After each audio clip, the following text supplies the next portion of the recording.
एक ऐसी डिश जो आपको हर रेस्टोरेंट के मेन्यू पे मिलेगी, यहाँ तक कि हर शादी ब्याह के मेन्यू पे भी मिलेगी। और तो और जब आपको भी घर में कुछ स्पेशल बनाना होता है ना, तो आप भी इसका कोई ना कोई वेरिएंट तो ज़रूर बना लेते हैं। बताइए वो कौन सी डिश है? बताइए बताइए। मैं बताऊं? वो है कोफ्ता करी। लेकिन कोफ्ता बनाना ना कभी कभी थोड़ा थोड़ा ट्रिकी हो जाता है। कभी तो देखिए कोफ्ते जो हैं बहुत सॉफ्ट बन जाते हैं, बिखर जाते हैं। कभी वो इतने हार्ड हो जाते हैं कि समझ में ही नहीं आता कि ये पत्थर है या कोफ्ते। और फिर उसको कॉम्प्लीमेंट करने के लिए वो परफेक्ट ग्रेवी भी तो चाहिए होती है ना, जो कभी तो पता चला बिल्कुल फ्लेवरलेस हो जाती है, कभी एकदम पानी छोड़ देती है और कभी कभी बहुत ज़्यादा थिक भी हो जाती है। तो फिर शुरू करते हैं आज एक master class in kofta making. और यकीन मानिए इस वीडियो को देखने के बाद ना आपकी कोफ्ता बनाने की जितनी भी प्रॉब्लम्स होती हैं वो सारी प्रॉब्लम्स हमेशा के लिए दूर हो जाएंगी। सारी प्रॉब्लम्स का आज आपको सल्यूशन मिल जाएगा।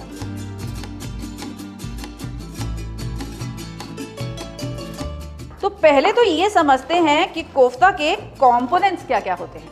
देखिए बेसिकली कोफ्ता के कंपोनेंट्स होते हैं 3। तो सबसे पहले तो हुए kofta balls, perfectly shaped, perfect texture और साथ साथ फ्लेवर भी।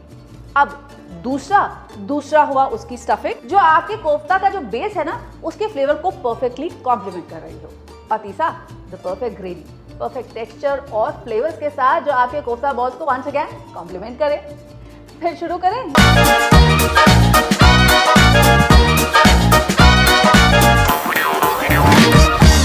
वैसे आज मुझे शेफ कोट में देखकर आप ये तो समझ गए होंगे आज कोई ऑर्डिनरी वीडियो तो आपके साथ शेयर कर नहीं रही हूँ।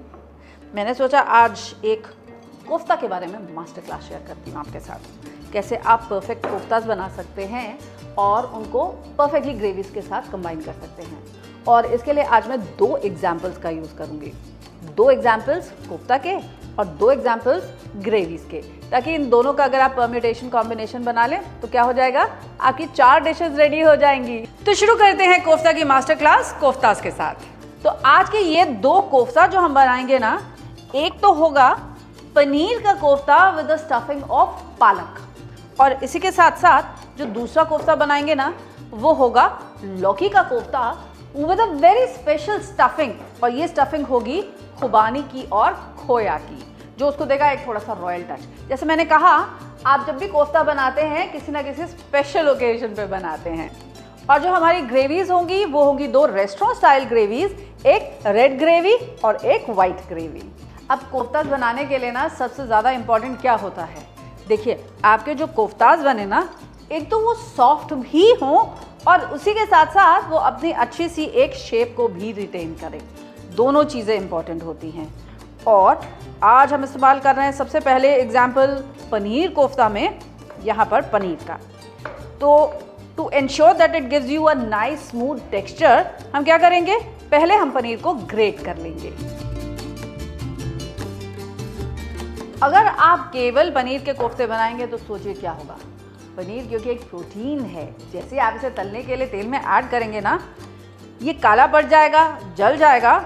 और इसी के साथ साथ जैसे ही पनीर गर्म होगा वो अपना घी भी छोड़ना शुरू कर देगा। एंड एज अ रिजल्ट ना आपके कोफ्तों की शेप अच्छी रहेगी और ना ही उनका टेक्सचर अच्छा आएगा। तो इसीलिए जैसे कि आप देख रहे हैं, पहला काम तो हम ये करते हैं कि इसको परफेक्ट शेप और टेक्सचर देने के लिए ना हम इसमें थोड़ा सा बॉइल्ड पोटैटो ग्रेट करके मिला देते हैं। बाय ग्रेटिंग पनीर एंड आलू हम क्या करते हैं, हम इंश्योर करते हैं कि जो हमारे कोफ्तास का टेक्सचर है ना वो एकदम स्मूथ आ जाए, एकदम स्मूथ बन जाए। डन। अब कोफ्ते का टेक्सचर कैसे स्मूथ आना है ये तो हमने इंश्योर कर लिया है, लेकिन इसी के साथ साथ ये भी तो इंश्योर करना है ना कि इसकी बाइंडिंग परफेक्ट हो जाए, इसका शेप परफेक्ट हो जाए, इसमें फ्लेवर्स परफेक्ट आ जाएं। तो इसीलिए अब हम इसमें ऐड करेंगे कोई बाइंडिंग एजेंट। यूजुअली मैं इसमें थोड़ा सा मैदा ऐड करती हूँ जो इसे परफेक्टली बाइंड करने में हेल्प करता है। तो ये हुआ हमारा बाइंडिंग एजेंट। अब बाइंडिंग एजेंट के बाद किस चीज़ की बारी आएगी, फ्लेवर्स की। और उसके लिए मिलाएंगे हम इसमें थोड़े से सूखे मसाले। ऑफ कोर्स सबसे पहले तो ऐड करेंगे नमक to give it all the flavour. फिर इसके साथ ऐड करेंगे इसमें थोड़ा सा वाइट पेपर पाउडर यानी कि सफ़ेद मिर्च का पाउडर, थोड़ा सा गरम मसाला पाउडर और बहुत थोड़ा सा लाल मिर्च का पाउडर भी। अब इन सारे स्पाइसेस और बाइंडिंग एजेंट के साथ मिला करके हम इसका पहले एक डो नीड कर लेते हैं, ताकि इस डो के साथ हमें अपने कोफ्ता बॉल्स को शेप करना इजी हो जाए। अब देखिए, एक एकदम स्मूथ सा डो रेडी हो गया। अगर डो आपको थोड़ा सा टाइट लगे तो डोंट वरी, जैसे ही हम इसे फ्राई करने के लिए ऑयल में डालेंगे ना, पनीर अपना फैट लेट आउट करेगा, जिसकी वजह से ये वापस से बहुत सॉफ्ट हो जाएगा। तो कोफ्ता बॉल्स नंबर 1 का डो डन। अब बढ़ते हैं इसकी स्टफिंग की तरफ, जो होगी कौन सी स्टफिंग? पालक की स्टफिंग। अब स्टफिंग होगी पालक की, तो पालक में तो बहुत सारा पानी होता है। जब हम इसको कुक करेंगे तो ये ढेर सारा पानी छोड़ेगा, इसीलिए बहुत इंपॉर्टेंट है कि पहले हम पालक का सारा जो मॉइस्चर है ना, उसको रिमूव कर दें। तो मैं यहाँ पर पालक की केवल जो पत्तियाँ हैं वो तोड़ के निकाल ले रही हूँ, डंडी नहीं लेंगे। और इसके बाद ये पालक की पत्तियों को हम वॉश करके रख लेंगे। अब इन पालक की पत्तियों को पहले हम काटेंगे नहीं, पहले हम इनको ब्लांच कर लेंगे और फिर इनको चॉप करेंगे। अब बॉइलिंग वाटर में इन पालक की पत्तियों को ब्लांच कर लेंगे केवल 2 से 3 मिनट के लिए। जैसे ही हमको इसमें पालक के पकने की अच्छी सी खुशबू आने लग जाएगी ना, हम गैस को कर देंगे बंद। पालक को ड्रेन करके फिर से एक बार इसे हम ठंडे पानी से वॉश कर लेंगे और फिर अच्छे से स्क्वीज करके निकाल लेंगे। ये देखिए, ऐसे स्क्वीज करके इसका सारा मॉइस्चर हम निकाल लेंगे। अब आपकी स्टफिंग में से ये सारा मॉइस्चर निकाल लेना ना बहुत ज़रूरी है, नहीं तो ये क्या करेगा, इसकी वजह से कोफ्ते फटने का डर रहता है। तो इस प्रॉब्लम को भी हम टैकल कर लेंगे। अब सोचिए, इतना सारा पालक था लेकिन रह कितना गया आपके हाथ में? बस इतना सा। Now we are going to finally chop the palak. अब पालक को बाइंड कैसे किया जाए? क्या इसमें मैदा डालेंगे? नहीं, बिल्कुल भी नहीं। Will use another binding agent, और वो है थोड़ा सा ग्रेट किया हुआ प्रोसेस्ड चीज। अब स्टफिंग को फ्लेवर देने के लिए मैं ऐड करूंगी इसमें गार्लिक, लेकिन कच्चा नहीं, हल्का सा सौते करके। बस केवल 1 टीस्पून ऑयल में 1 टीस्पून गार्लिक को मैं गोल्डन कर लूंगी। अब ये गार्लिक प्रॉपर्ली कुक भी हो गया है, गोल्डन भी हो गया है, इसलिए अब इसे ऐड कर देते हैं हम अपनी स्टफिंग में। अब इसमें नमक नहीं ऐड करूंगी मैं, क्योंकि स्पिनच यानी पालक में काफ़ी नमक अपने आप होता है, लेकिन हाँ, थोड़ा सा व्हाइट पेपर पाउडर मैं ज़रूर ऐड कर रही हूँ to give it a little heat. And now let's mix this together. अगर आपको इसमें बाइंडिंग में प्रॉब्लम आए ना, तो आप इसमें जानते हैं क्या ऐड कर सकते हैं? हमारा पनीर कोफ्ता का जो डो है, थोड़ा सा डो वो मिला लीजिएगा, that will help it to bind very well. Stuffing done, dough done, now let's shape our koftas. अब एक कॉमन प्रॉब्लम जो कोफ्ता बनाते वक्त आती है कि आपके कोफ्तास बहुत ज़्यादा सॉफ्ट हो जाते हैं, टूटने लग जाते हैं। उसको टैकल करने के लिए जानते हैं आप क्या कर सकते हैं? इस डो में आप मिला सकते हैं थोड़ा सा bread crumbs, which will help to absorb all the extra moisture. Now divide your dough into equal parts and then shape them out like balls.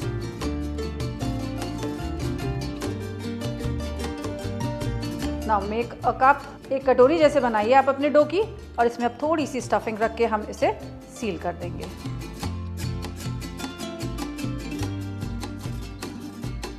अब इनके परफेक्टली शेप्ड बॉल्स बनाना आपके लिए बहुत इजी हो जाएगा। तो जस्ट इंश्योर कि इस पे कहीं कोई भी क्रैक्स ना रह जाए।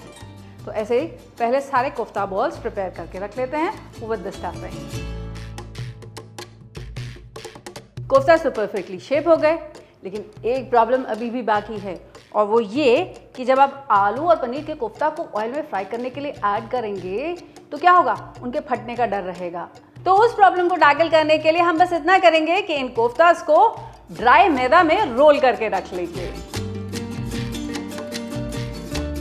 ऐसा करने से ये मैदा तेल और इन कोफ्तास के बीच में बना लेगा एक वॉल, एक दीवार, जिसकी वजह से ना तो ये कोफ्तास फटेंगे और ना ही ये कोफ्तास बर्न होंगे और तेल में भी नहीं फैलेंगे। This done. अब 10 मिनट के लिए इसको रेस्ट करने के लिए छोड़ देंगे, ताकि मैदा सारा का सारा एक्स्ट्रा मॉइस्चर जो है उसे अब्जॉर्ब कर ले। और तब तक बढ़ते हैं अपने दूसरा कोफ्ता बॉल्स की तरफ एक नई प्रॉब्लम के साथ। अब पहले तो लौकी को आप हाफ में कट कर लीजिए, फिर इसे हम पील कर लेंगे और इसके बाद इसको ग्रेट कर लेंगे। This done. अब वो जो प्रॉब्लम मैंने आपको बताई थी, लौकी के कोफ्ते की प्रॉब्लम क्या है आप बताइए। वो ये है कि लौकी में इतना पानी होता है कि आप इसके कोफ्ते सही से बांध ही नहीं पाते हैं। भाई कितना बेसन ऐड करेंगे तो फिर ये लौकी के कम और बेसन के कोफ्ते ज़्यादा बन जाएंगे, है ना। टू टैकल दैट प्रॉब्लम बस मेरी एक छोटा सा नुस्खा फॉलो कीजिएगा, और वो ये कि इस ग्रेटेड लौकी में हम मिलाएंगे आधा छोटा चम्मच नमक और इसे अच्छे से मिक्स करके रेस्ट करने के लिए छोड़ देंगे तकरीबन 10 मिनट के लिए। अब थैंक्स टू दिस नमक लौकी छोड़ देगी पानी, जिसे वंस अगेन स्क्वीज आउट करके हम निकाल लेंगे। तो देखा आपने कितना पानी निकल गया लौकी से। अब वो जो प्रॉब्लम आती है ना आपकी कि आपके कोफ्ते जो हैं लौकी के वो प्रॉपर्ली शेप नहीं हो पाते हैं, राउंड नहीं बन पाते, तो बिलीव मी इस पानी के निकल जाने से वो सबसे बड़ी प्रॉब्लम हमने आज टैकल कर ली। This done.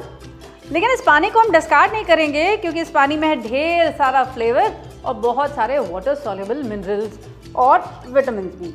इसीलिए इस पानी को हम यूज़ कर लेंगे कहाँ, अपनी ग्रेवी में। पहले ये लौकी ले लेते हैं यहाँ पर एक बड़े से बोल में, और अब इस लौकी में हम क्या ऐड करेंगे आप बताइए। अब ऐड करेंगे इसमें हम अपना बाइंडिंग एजेंट, और लौकी के कोफ्ते के लिए बाइंडिंग एजेंट क्या होगा, वो होगा बेसन। तो बेसन भी बहुत ज़्यादा हमें ऐड नहीं करना है, नहीं तो जानते हैं क्या होगा, ऑफ कोर्स आपके कोफ्ता जो है वो बहुत हार्ड हो जाएंगे। बस केवल इतना that it should be able to bind the koftas. अब नेक्स्ट हमारे फ्लेवरिंग एजेंट्स। फ्लेवरिंग एजेंट्स में क्या क्या ऐड करेंगे, हम ऐड करेंगे थोड़ा सा जीरा पाउडर और थोड़ी सी लाल मिर्च भी। Now mix these well and इनका भी एक स्मूथ डो बना लीजिए जैसे कि हमने पनीर का बनाया था। अब हमारा डो भी डन।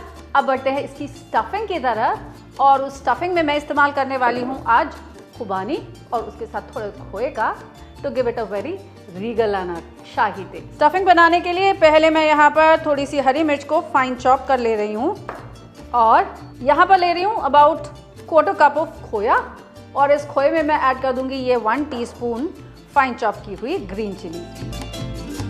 थोड़ा सा नमक ऐड करेंगे और इसको बाइंड करके इसकी एक स्टफिंग प्रिपेयर कर लेंगे। अब एक और प्रॉब्लम, अगर खोया बहुत ड्राई हो रहा होगा तो क्या करेंगे, कुछ नहीं, बस इसमें 1 चम्मच आप दूध मिला लीजिएगा और आप नोटिस करेंगे कि खोए को हैंडल करना आपके लिए बहुत इजी हो जाएगा। अब मैंने यहाँ पर थोड़ी सी खुबानी, ये जो ड्राई फ्रूट होता है, इसको सोक करके रखा हुआ है और इसी के साथ साथ इसका बीज भी निकाल दिया है। इसको भी हल्का सा स्क्वीज कर लेंगे ताकि इसका एक्स्ट्रा मॉइस्चर निकल जाए, और अब इसमें फिल करेंगे ये थोड़ा सा खोया एंड इसे वापस से हम एनकेस कर देंगे। तो बादाम की जगह आ गया अब इसमें खोया, और अब ये जो हमारा मिक्सचर है लौकी का, इस मिक्सचर में हम ये खुबानी बॉल्स को स्टफ कर देंगे।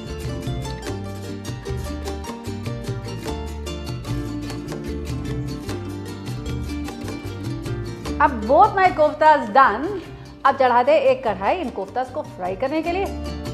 अब कोफ्तास फ्राई करने हैं तो ये भी इंश्योर कर लेते हैं ना कि हमारे कोफ्तास एकदम लाइट फ्राई हो, ज़्यादा तेल ना अब्जॉर्ब करें, और उसके लिए ज़रूरी ये है कि आप सही तेल चुनिए, जैसे कि मैं चुनती हूँ Emami healthy and tasty ultralight soybean oil.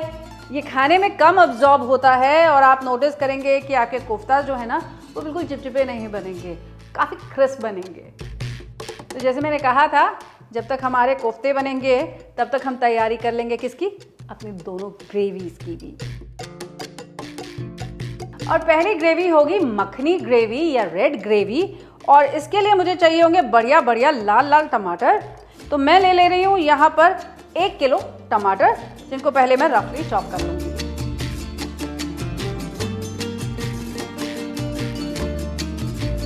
तेल बस मीडियम हॉट हो जाए। यही नोट कर लीजिए आप एक बहुत इंपॉर्टेंट पॉइंटर, आपका नुस्खा तो ये कहता है कि कोई भी चीज़ जब आप फ्राई करने के लिए तेल में ऐड करें ना, तेल आपका गर्म होना चाहिए, ठंडा कभी भी नहीं तो जानते क्या होगा, ये तेल भी बहुत सारा अब्जॉर्ब करेगा, एकदम सॉगी बनेगा और बिल्कुल क्रिस्प नहीं होगा। तो तेल को हो जाने देते हैं गरम, और तब तक हमारे टोमेटोज जो चॉप हो चुके हैं मखनी ग्रेवी को कुक करने के लिए चढ़ा देते हैं। अब एक पैन में ले लेते हैं ये चॉप्ड टमेटोज, और इसी के साथ इसमें ऐड करूंगी मैं 1 बड़ा प्याज जिसे मैंने फाइनली स्लाइस कर लिया है, 1 टुकड़ा अदरक का, 8 से 10 कली लहसुन की, 2 तेज पत्ता, 1 टुकड़ा दालचीनी का, 2 से 3 छोटी इलायची, 1 चम्मच कश्मीरी रेड चिली पाउडर, 1 चम्मच नमक, 10 से 12 काजू और इसे 2 कप पानी के साथ मैं पहले बॉईल कर लूंगी। ऐसे ही वाइट ग्रेवी के लिए भी मेरा जो बेस होगा ना वो होगा प्याज का। तो लेते हैं 3 मीडियम अनियन जिन्हें मैंने स्लाइस कर लिया है और इसी के साथ साथ आधा कप काजू, 7 से 8 कली लहसुन की, 1 टुकड़ा अदरक का, 2 से 3 हरी मिर्च।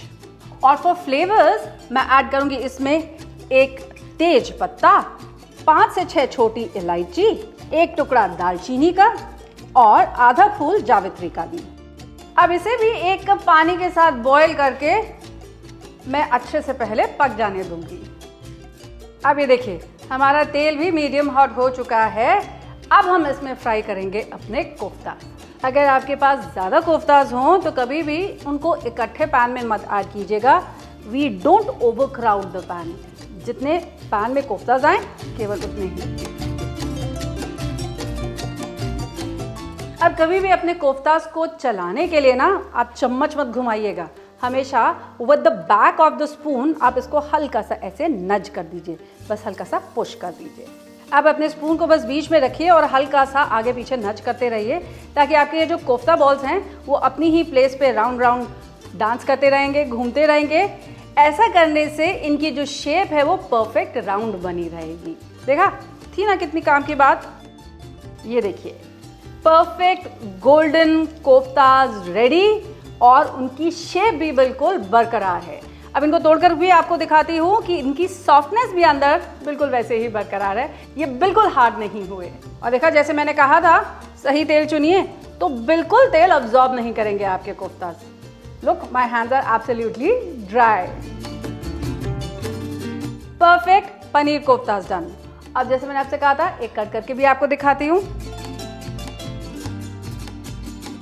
देखा अंदर से सॉफ्ट, बाहर से crisp and full of flavour to.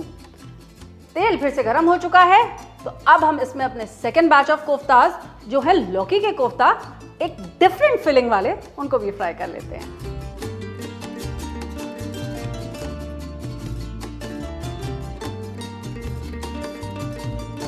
अब हमारे परफेक्टली शेप्ड, परफेक्ट टेक्सचर और फ्लेवर वाले कोफ्ताज तो डन।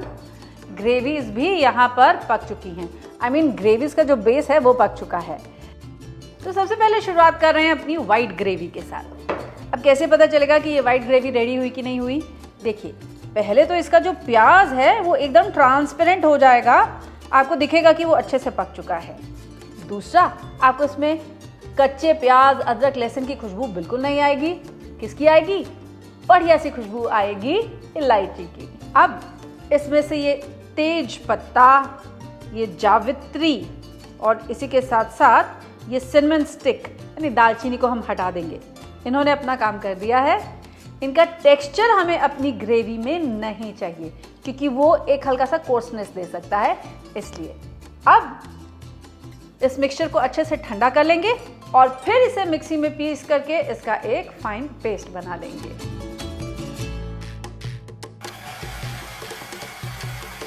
Paste done. अब फाइन पेस्ट तो देखिए ये अच्छे से रेडी हो चुका है। ये देखिए एब्सोल्युटली स्मूथ। लेकिन हाँ, जस्ट टू डबली इंश्योर कि इसमें कोई भी ग्रेन्स ना रह गए हों, वो इलायची का छिलका, उसको भी हटाने के लिए हम क्या करेंगे, हम इसे एक छन्नी से छान लेंगे। तो ये देखिए एकदम फाइन ग्रेवी बेस हमारा रेडी हो गया।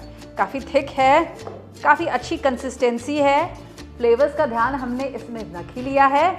अब जब इसको सर्व करना होगा ना तो हम इसे फिनिश करेंगे अपने कोफ्तों के साथ। वंस अगेन इसमें से भी ये तेज पत्ता और इसी के साथ साथ ये दालचीनी हम हटा देंगे।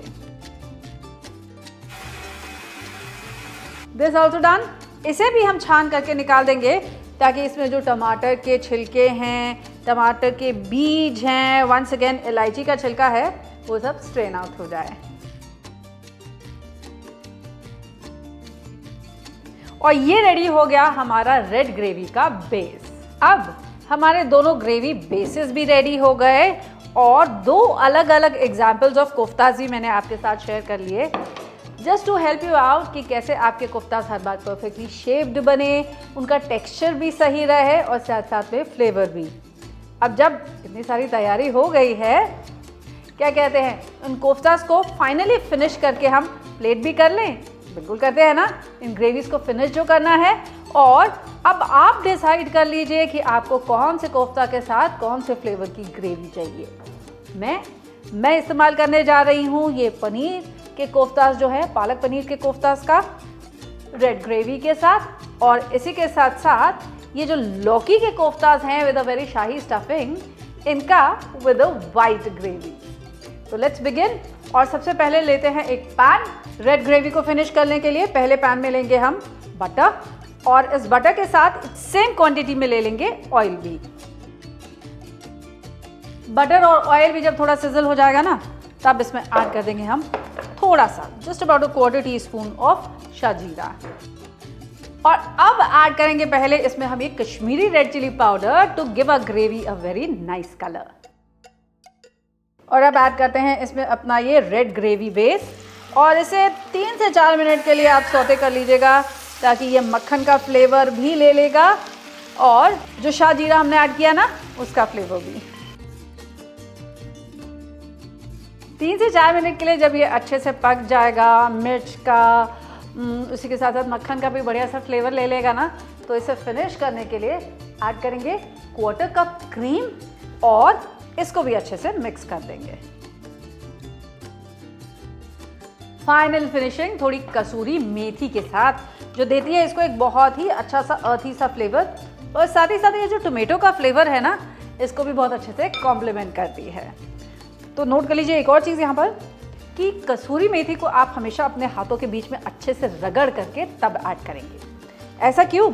आपके पाम्स के बीच में रगड़ने से ना ये थोड़ी गर्म हो जाती है और अपना फ्लेवर जो है और लेट आउट करती है, यानी कि इसका फ्लेवर इन्हांस हो जाता है। मैं ऐड कर रही हूँ बस इसमें एक छोटी सी चुटकी चीनी, ये जो टमाटर है ना इनकी टार्टनेस को बैलेंस करने के लिए।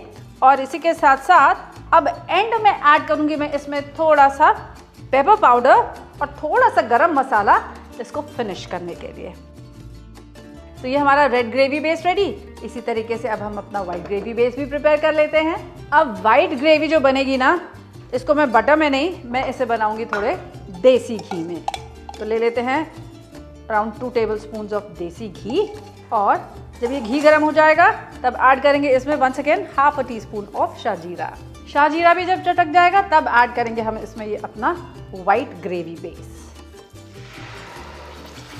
इसे भी सीजन कर लेंगे सॉल्ट के साथ, और इसमें ब्लैक पेपर पाउडर नहीं ऐड करेंगे, हम इसमें ऐड करेंगे white pepper powder, so that इसका जो कलर है वो वाइट बना रहे। इसी के साथ साथ 1/4 कप क्रीम के साथ मैं इसे फाइनली फिनिश कर लूंगी। अब एक बहुत इंपॉर्टेंट सवाल कि प्रेजेंट करते वक्त या सर्व करते वक्त कहीं आपके कोफ्ते सौगी तो नहीं हो जाएंगे। उसके लिए आपको क्या करना है, ग्रेवीज को अलग बना करके रखना है, कोफ्तास को अलग बना करके रखना है, and right before serving them out आप अपने कोफ्ता बॉल्स को अपने सर्विंग डिश में निकाल लीजिए और ग्रेवीज गर्म करके इनके ऊपर पोर कीजिए और इमीडिएटली इनको सर्व कीजिए।